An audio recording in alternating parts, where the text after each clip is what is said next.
Bonjour tout le monde, béni soit le nom du Seigneur pour cette occasion qui me donne justement à partager ce message avec vous.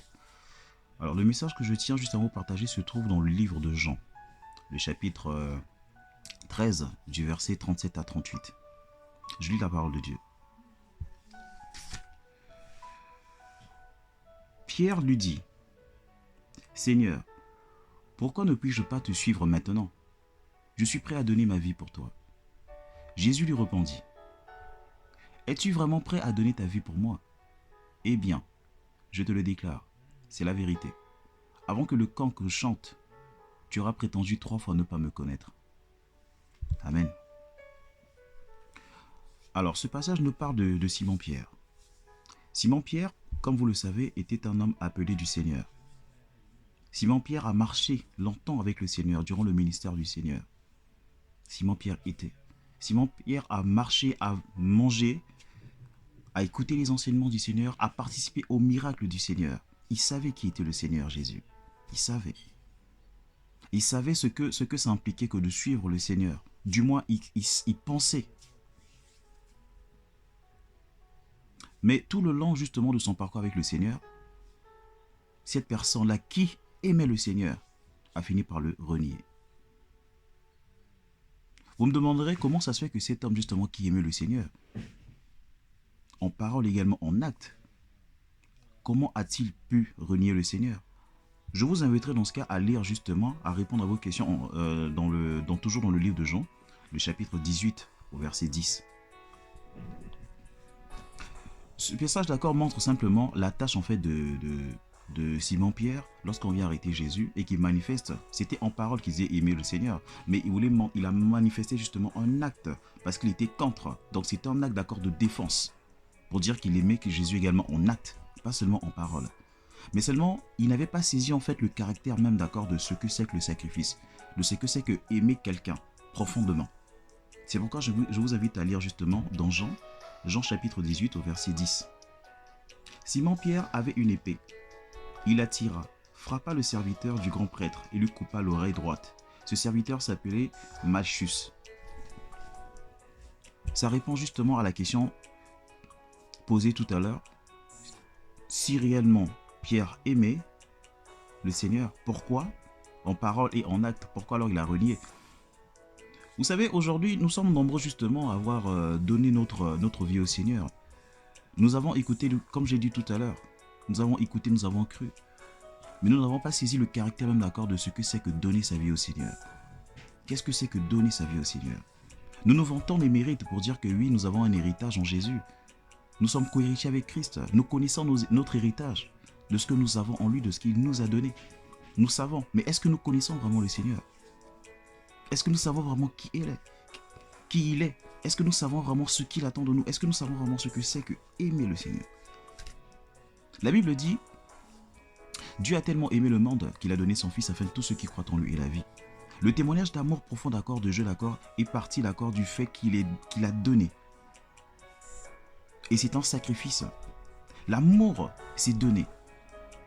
L'amour s'accompagne des gestes ou des preuves. C'est pourquoi lorsque nous disons aimer, que nous sommes prêts à dire que nous aimons Jésus, nous devons être prêts justement à renoncer à nous-mêmes. Nous devons être prêts d'accord à nous sacrifier. Parce que l'amour, c'est ça, c'est une vie de sacrifice. L'amour, ça donne tout le temps, ça donne, ça donne.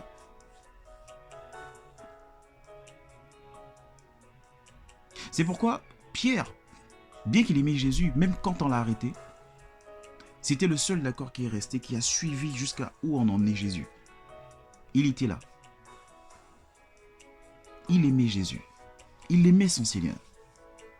Mais il n'était pas encore prêt justement à aller au-delà d'accord de son amour pour Jésus. Parce que le caractère même et la définition même d'accord de donner sa vie, d'accord, il n'avait pas saisi ce caractère-là. Et il devait le comprendre. Et il allait le comprendre. C'est pourquoi je m'adresse à vous, frères et sœurs. Nous tous d'ailleurs. Nous sommes nombreux justement à dire aimer le Seigneur, à suivre le Seigneur.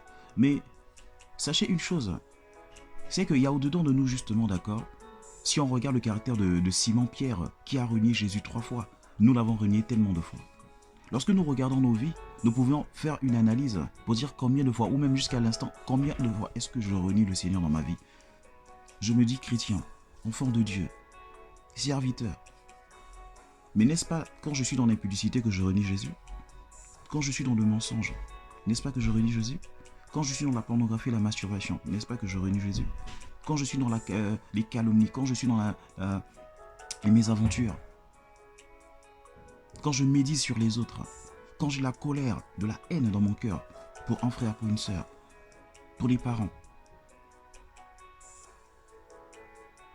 quand je manifeste les fruits justement qui vont à l'encontre justement de l'amour, n'est-ce pas renier Jésus? Parfois nous oublions que ce que nous faisons justement, nous faisons n'est qu'une apparence, mais nous oublions le caractère même, nous oublions que le Seigneur d'accord est avec nous et il voit tout. Nous ne réalisons pas justement ce que c'est que marcher pour le Seigneur, vivre pour le Seigneur, renoncer à soi-même, ce que ça implique justement de donner sa vie. Le Seigneur Jésus a dit, celui qui veut me suivre, prenne sa croix et me suive. C'est un caractère non obligatoire, mais c'est une décision, c'est une prise de conscience. C'est pourquoi il est important de saisir ce caractère.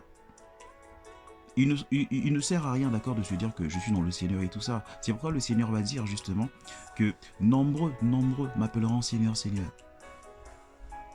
Mais je leur dirai que je ne vous connais pas. Je ne vous ai jamais connu. Éloignez-vous de moi, vous qui commettez l'iniquité. Ça ne sert à rien d'accord de chanter des louanges, d'adorer le Seigneur, de prier, de se dire en soi-même, se convaincre par des vains raisonnements que je suis enfant de Dieu. Parce que j'ai écouté la parole, j'ai cru au Seigneur. C'est bien, tu as écouté, tu as cru au Seigneur. C'est très bien. Parce que c'est le chemin d'accord du salut. Toute personne d'accord qui croit au Seigneur, justement, est sauvée.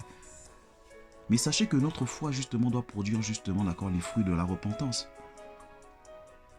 C'est pourquoi la Bible va dire plus loin. La foi vient de ce que l'on entend, et ce que l'on entend vient de la parole de Dieu. On ne peut pas dissocier justement, d'accord, la foi, d'accord, en Jésus, d'accord, et ne pas produire et écarter justement les fruits justement de la foi. Une foi sans œuvre, d'accord, est une foi morte. Si quand bien même tu dis que tu aimes le Seigneur et que tu es dans le péché, ça veut dire qu'il y a une nuance en fait. De quel amour est-ce qu'on parle? Le Seigneur lui-même le dit dans sa parole. Celui qui m'aime, c'est celui qui observe mes commandements. Celui qui m'aime sera aimé de mon Père, je l'aimerai. Mais est-ce que lorsque tu regardes ta vie, est-ce que lorsque tu regardes comment tu vis, es-tu convaincu justement, d'accord, de représenter justement l'image d'accord de la vie que le Seigneur t'appelle à vivre?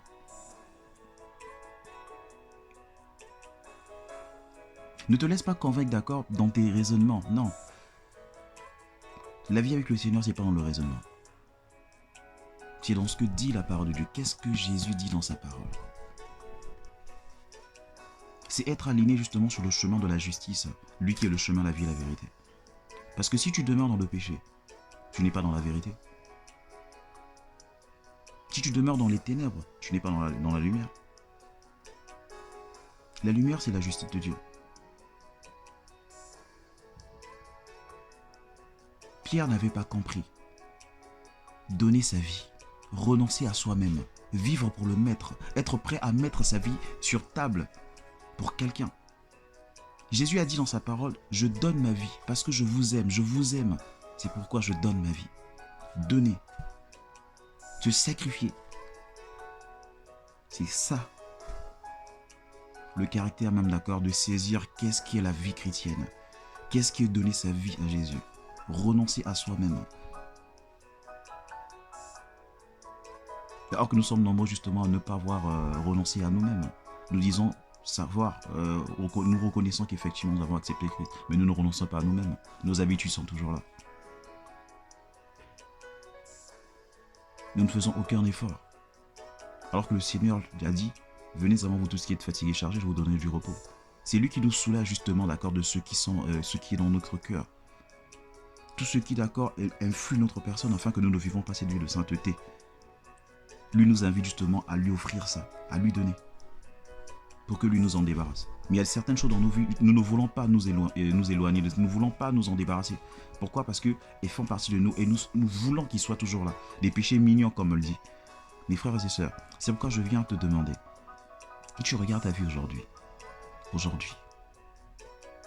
Es-tu Simon-Pierre ou es-tu l'apôtre Pierre? Quand tu regardes ta vie aujourd'hui. Sache que dans tout ce que nous faisons, le Seigneur est là présent et il regarde tout. Ce qui se passe dans le secret. Ce que tu penses paraître devant les gens, ce que tu n'es pas. Le Seigneur il regarde parce qu'il te connaît parfaitement bien. C'est pourquoi je vous invite justement à revoir votre vie, à revoir votre personne, votre façon de vivre. Dieu use de beaucoup de patience, mais vous ne savez pas justement quand justement la colère de Dieu va déborder et ce qui s'abattra dans vos propres vies. C'est pourquoi la Bible dit vaut mieux la fin d'une chose que son commencement. Si vous pensez avoir mal compris, que cette vidéo justement vous aide à pouvoir revenir dans la droiture, dans la justice de Dieu, à confesser, à vous repentir et de commencer un nouveau chapitre. Que Dieu vous bénisse.